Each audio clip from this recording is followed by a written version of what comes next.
Olá, alunos da Escola Tuiuti, tudo bem com vocês? Professor Wagner Chaves, de Geografia, trazendo mais uma aula. E a gente vai falar um pouco hoje sobre a Oceania, ou sobre o Novíssimo Mundo, beleza? Então, vai ser uma aula bastante extensa. Ligue o botão da paciência, vem comigo.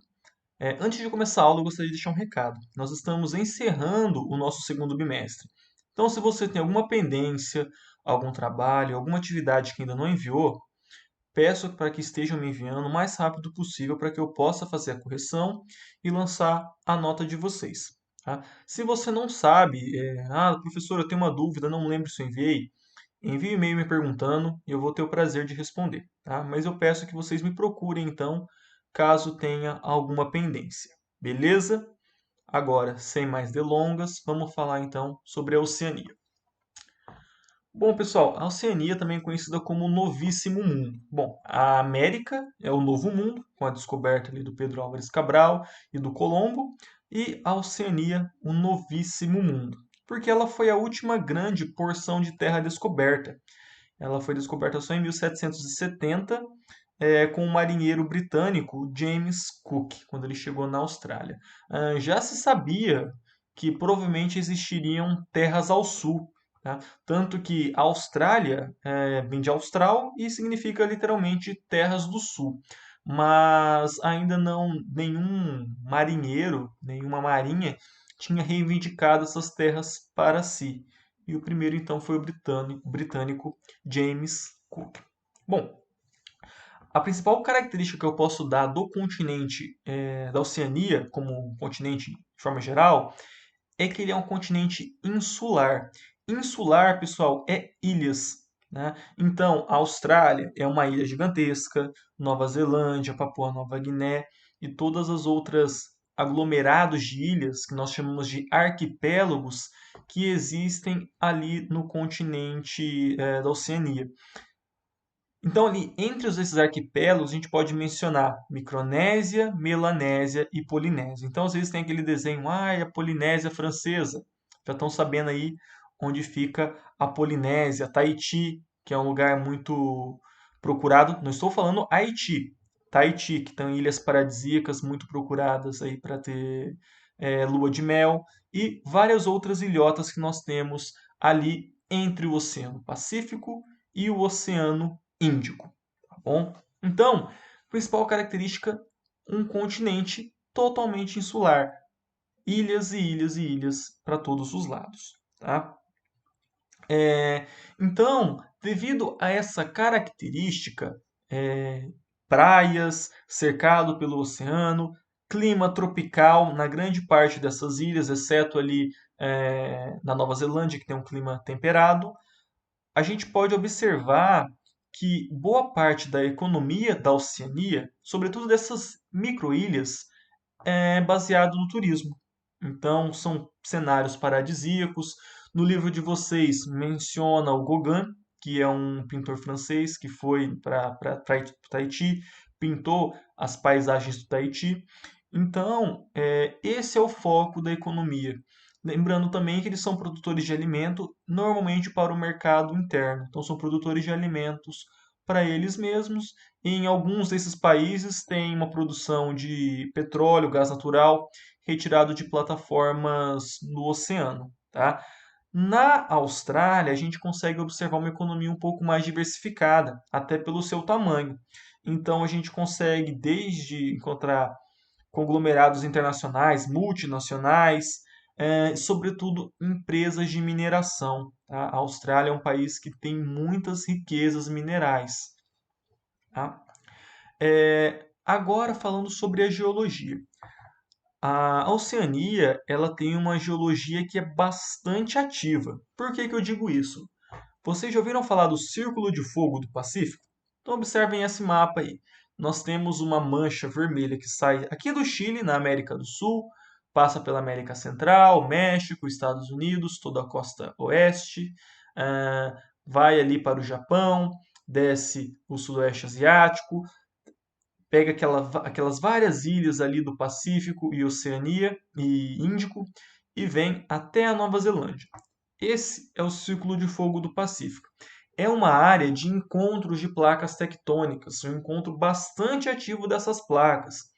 Então, é muito comum nessa área do Círculo de Fogo do Pacífico terremotos e vulcanismos. Se a gente olhar a paisagem dessas ilhotas, a grande maioria são ilhas vulcânicas, ou seja, um vulcão, uma fissura na crosta que foi expelindo lava, expelindo lava, expelindo lava, até o momento que ela ultrapassou o limite do oceano e virou uma ilha. E aí, a partir daí, foi colonizado por plantas e animais, mas o solo dessa ilha é de origem vulcânica, de origem tectônica. Mesma coisa a Nova Zelândia. Então, essa é uma área com intensos terremotos, vulcanismo, tá? Paisagens com muitas montanhas. Há umas 2 semanas atrás, a primeira-ministra da Nova Zelândia, ela estava dando uma entrevista falando sobre o sucesso da Nova Zelândia em combater o coronavírus. E ela começou a falar, de repente começou a balançar as coisas em cima dela, assim, o lustre, a luminária. E ela olhou, tá tendo um terremoto. Não tô embaixo de nada. E continua dando entrevista como se nada tivesse acontecendo. Por quê? É uma coisa cotidiana. Terremotos no Chile, Japão, Nova Zelândia são frequentes, para não dizer cotidianos. Tá? Então, a partir desses elementos, a gente pode presumir que esse é um relevo ativo e um relevo moderno, que está sofrendo alterações recentes de atividades tectônicas, terremotos e vulcanismo. Beleza? Bom, e também continuando agora falando de questões ambientais, a gente falou que a Oceania é formado por diversas pequenas ilhas, Polinésia, Micronésia, Melanésia, Kiribati, Ilha Salomão, eh, Papua Nova Guiné, tantas outras ilhas pequenas lá, Tuvalu, gloriosa República de Vanuatu, todos esses países são ilhotas minúsculas ali no Oceano Pacífico. Tá? O que acontece? Esses países eles estão muito suscetíveis às mudanças climáticas, sobretudo ao aumento do nível dos oceanos. Eu estou falando de países, pessoal, que a média de altitude é 30 metros. Então, se o oceano subir 10 metros, metade da ilha está embaixo d'água. Então, normalmente esses países, eles se preocupam muito com questões ambientais. São países que evitam utilizar combustível fóssil, até por conta de não ter ou da não necessidade, porque são muito pequenos, uma população bastante reduzida. Mas eles são os primeiros países que serão impactados. E vários desses países já adotam algumas posturas, como por exemplo, instruir a sua população a aprender uma segunda língua, como por exemplo o inglês, se não for, porque muitas dessas ilhas são colônias britânicas. Mas estudar tecnologia, empregos, trabalhar em áreas onde eles vão conseguir mercado em outros países, porque eles sabem que daqui 30, 40, 50 anos o país dele pode não existir mais, porque vai estar soterrado, vai ter soterrado não, né? Melhor dizendo, inundado de água. Isso vai gerar um novo tipo de refugiado, que é o refugiado ambiental. Essa pessoa que tem que sair do seu país por conta de desastres naturais. Novamente, quem está pensando nisso é Tuvalu, Vanuatu, Kiribati, Tonga, todas essas ilhotas ali do Pacífico que serão as primeiras vítimas dessas mudanças, sobretudo o aumento dos oceanos. Beleza? E falando também de questões ambientais, a gente tem que lembrar que a Austrália tem a sua peculiaridade, que parece que os animais mais peçonhentos do mundo estão na Austrália, né? É cobra, escorpião, aranha gigante, mas a Austrália tem as suas belezas também. E entre elas a gente pode mencionar a Grande Barreira de Corais. O que são corais, pessoal? Corais são estruturas formadas de carbonato de cálcio, normalmente resultante de peixes em decomposição, da estrutura desses peixes, os ossos, que têm cálcio. E essas estruturas de cálcio, de carbonato de cálcio, elas são colonizadas por algas, por micro-organismos, e ela é um ambiente extremamente complexo. Ela depende de uma água com uma temperatura agradável, geralmente águas quentes, Águas cristalinas, então a água não pode estar turva, não pode estar escura. Ela depende de uma certa salinidade, uma quantidade de sal. Então, qualquer quebra nesse balanço pode ocasionar o despovoamento desses corais. Tá? Então, a Austrália ela tem essa grande barreira de corais, que é lindíssima, habitada por peixes, moluscos, algas das mais variadas. E um sintoma que a gente consegue ver que é que esse coral está morrendo, que esse recife de corais está morrendo, é o seu branqueamento. Por quê? A partir do momento em que a água vem se tornando mais quente ou mais fria e as algas que habitam, que dão essa coloração a esses recifes, elas vão saindo de lá, elas vão morrendo e vai deixando só essa estrutura de cálcio, ele vai se tornando branco. E se vocês olharem fotografias da Grande Barreira de Coral hoje, vocês vão ver extensas áreas dessas barreiras que são brancas, porque já é sinal da morte desses recifes de corais. E lembrando, muitas espécies marinhas, ele tem a sua vida, parte da sua vida, nos corais. E aí tem um monte de filme. Tem, por exemplo, o Nemo, que eu acho que todo mundo já assistiu, que fala um pouco dos recifes de corais. Vários peixes dependem dos recifes para sobreviver. Uma vez que você acaba com eles, você acaba também com uma série de animais marinhos. Beleza? Bom, agora falando um pouco da ocupação desse novo mundo. A exemplo de que aconteceu na América, a Oceania ela também foi colonizada por europeus, sobretudo por ingleses. Embora a primeira pessoa a chegar à Nova Zelândia seja um holandês, tanto que Zelândia é uma província dos Países Baixos, né? Tanto Nova Zelândia seria a nova província desses Países Baixos. Mas tanto Nova Zelândia quanto Austrália foram colônias britânicas, colônias inglesas. Tá? E eles tiveram, assim como os nossos indígenas, uma população nativa escravizada e exterminada. No caso da Austrália, existiam os aborígenes, e no caso da Nova Zelândia, você tem os maoris. É uma população nativa, população autóctone, perdão, igual aos nossos indígenas, porém com as suas características. E agora falando de outro filme da Disney, minha sala vai estar cheio de filme, tá? Moana. Moana é um filme que trata de uma Maori, de uma pessoa Maori. Tanto que tem o nome do personagem lá, que é o Deus, eu não sei o nome, desculpa. Ele tem a fisionomia típica de uma pessoa Maori, inclusive as suas tatuagens. Essa era a população que existia na Nova Zelândia. Inclusive, ela existe até hoje, é bem reduzida, igual aos nossos indígenas, e eles tentam preservar parte da sua cultura. Tá? Então, por exemplo, as artes maoris, as tatuagens maoris, tem gente que sai de todo lugar do mundo para ir fazer tatuagem, que são essas tatuagens que eles fazem lá com um sistema bem primitivo, bem tradicional, que deve ser muito dolorido e a chance de infecção deve ser muito grande, mas é bastante simbólico, bastante importante para eles. Então, as pessoas vão fazer esse tipo de arte com os Maori lá na Nova Zelândia. E existe também, hoje, falando em 2020, né, um respeito muito grande que a Nova Zelândia tem por essas populações nativas. Embora a população da Nova Zelândia hoje seja de maioria de origem europeia. Então, eu não sei se alguém aqui assiste rugby, mas uma das melhores equipes de rugby do mundo é a da Nova Zelândia.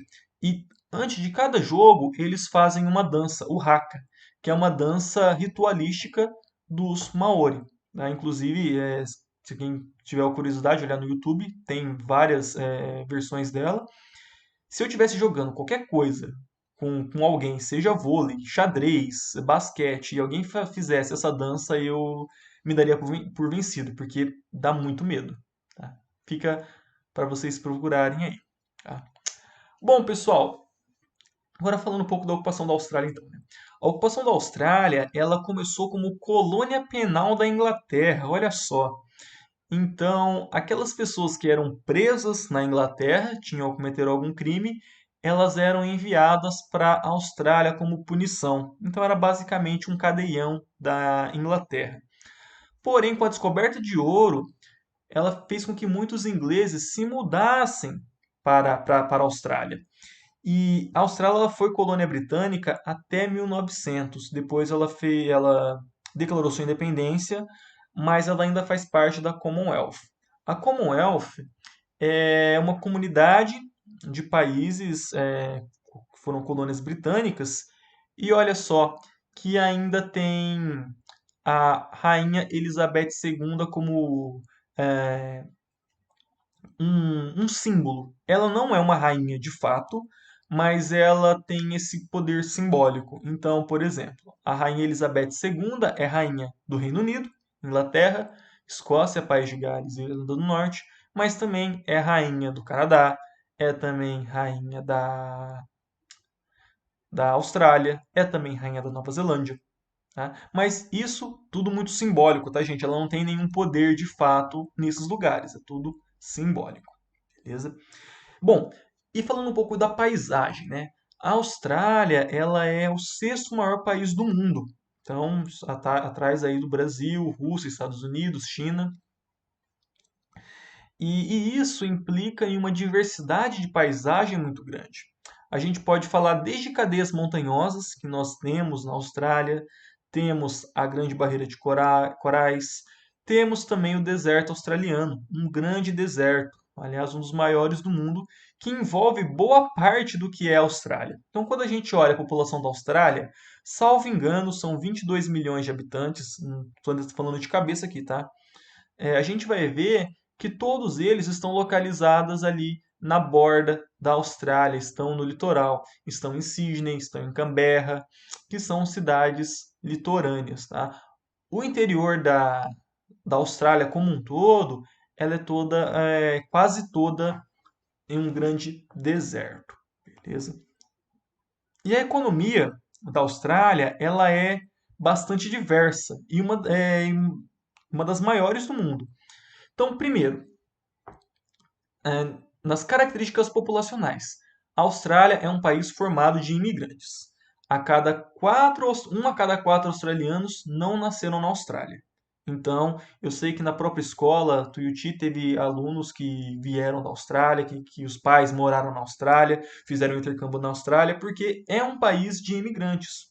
Muitas pessoas vão para lá, é um país muito receptivo a essas pessoas, tem a língua inglesa, o que torna tudo mais fácil também, tem muitos postos de trabalho, o que faz que a Austrália seja um grande atrativo para pessoas que estejam buscando outros países. Sua economia, ela é baseada sobretudo no extrativismo mineral, carvão, ferro, petróleo, gás e também na produção de gado, tanto gado bovino para abate e ovelhas. O maior produtor de lã do mundo é a Austrália e também de cabeça de gado. Um dos maiores produtores de cabeça de gado do mundo é a Austrália. E a gente pode falar também da produção química e industrial, que é muito grande.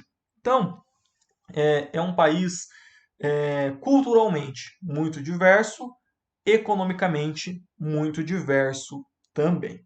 Beleza? Saindo um pouco da Austrália, vamos falar da Nova Zelândia. Tá? Nova Zelândia também compõe a Oceania. Não é o segundo maior país. O segundo maior país é Papua Nova Guiné. Mas a Nova Zelândia tem características muito parecidas com a Austrália e também muito parecidas com os outros países da Europa. Ela é formada por duas ilhas grandes, uma ilha ao sul e uma ilha ao norte, e diversas outras ilhotas que compõem o arquipélago, né? Ela também foi colônia britânica, ela conseguiu a sua independência em 1907 e ela também faz parte da Commonwealth, esses países que têm essa comunidade de ex-colônias britânicas, e ela ainda tem a Elizabeth II como monarca simbólica. Tá? Nova Zelândia, ela tem um dos melhores IDHs do mundo. Lembrando, o que é um IDH? Índice de Desenvolvimento Humano, que é a soma de escolaridade, mortalidade infantil, índice de analfabetismo, qualidade de vida, salário, expectativa de vida. Tudo isso a gente soma e tem o IDH. Tá? Então, o IDH da Nova Zelândia extremamente alto, altíssimo, altíssimo. PIB per capita também muito alto, se eu não me engano, é o 22º do mundo, uma média de salário de mais de 50 mil dólares ao ano. Então, pra vocês terem ideia, a expectativa do Brasil é 12 mil dólares ao ano per capita. Então, o salário lá também é bastante alto. A população, majoritariamente branca e europeia, mas lembrando, existe a população maori ainda, uma minoria, cerca de 4%. Língua inglesa também. Sua economia, baseada na agricultura, pesca, indústria, serviços e turismo, tá? Essa imagem que vocês estão vendo aí é Robbental. Robbental é a cidade cinematográfica do Senhor dos Anéis. Então, tanto o Senhor dos Anéis quanto o Hobbit foram gravados na Nova Zelândia. Avatar, ou Avatar 2, acho que é o Avatar 2, está sendo gravado na Nova Zelândia. E cada vez mais a Nova Zelândia se torna um polo cinematográfico.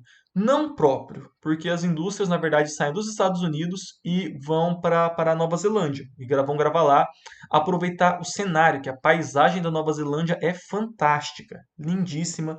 Vales, rios, cadeias montanhosas, áreas de florestas, morros.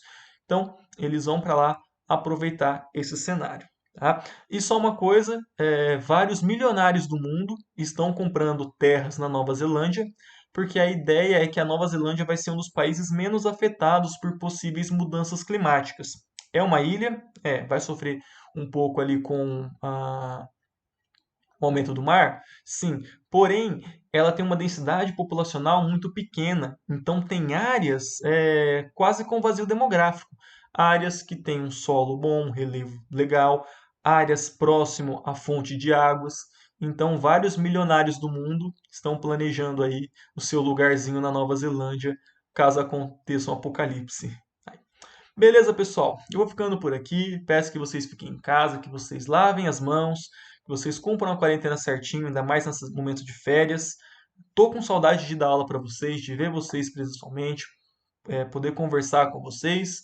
Mas para que isso aconteça, a gente tem que cumprir nossa parte ficando em casa. Eu sei que não está sendo fácil para ninguém, é estressante, é angustiante, mas tem que ser feito. Então, mais uma vez, boas férias.